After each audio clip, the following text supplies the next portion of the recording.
നമുക്കൊന്നൊരു കൂന്തൽ ഫ്രൈയും കൂന്തൽ റോസ്റ്റും കണ്ടാലും. കൂന്തലിക്ക് ആവശ്യമായ മസാല: ഇഞ്ചി, കറിവേപ്പില, കല്ലുപ്പ്, മഞ്ഞൾപ്പൊടി, മുളക് പൊടി, കുരുമുളക് പൊടി, കാന്താരി മുളക് ഇതെല്ലാം കൂടി അരച്ചിട്ട് ഒരു അരമണിക്കൂർ കൂന്തൽ ഫ്രീസറിൽ വെക്കണം. അതിനുശേഷം കുറച്ച് ബട്ടർ ഒഴിച്ചിട്ട് കൂന്തൽ ഫ്രൈ ചെയ്തെടുക്കണം. കുറച്ച് കറിവേപ്പില ഇടാം നമുക്ക്. അതിനുശേഷം ഒരു ചട്ടി വെച്ചിട്ട് കുറച്ച് വെളിച്ചെണ്ണ വയ്ക്കുക.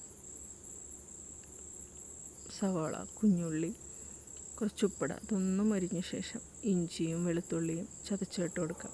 അത് മൊരിഞ്ഞ് വരുമ്പോൾ വേപ്പിലയും ചുവന്ന മുളകൊക്കെ ഇട്ടിട്ട് മൊരിഞ്ഞൊരുക്കുക. എൻ്റെ കയ്യിൽ തക്കാളി ഇല്ല, അപ്പോൾ തക്കാളി ഇട്ട് കൊടുക്കണം കേട്ടോ.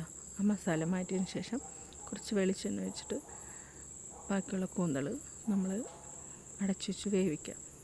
അതൊന്ന് വെന്ത് വരുമ്പോൾ നമ്മുടെ മാറ്റി വെച്ച മസാല ഇട്ട് കൊടുക്കാം. എന്നിട്ട് ആവശ്യത്തിന് കുരുമുളക് പൊടിയും മസാലപ്പൊടി ഇടുക. ഇഷ്ടമായ സപ്പോർട്ട് ചെയ്യട്ടോ.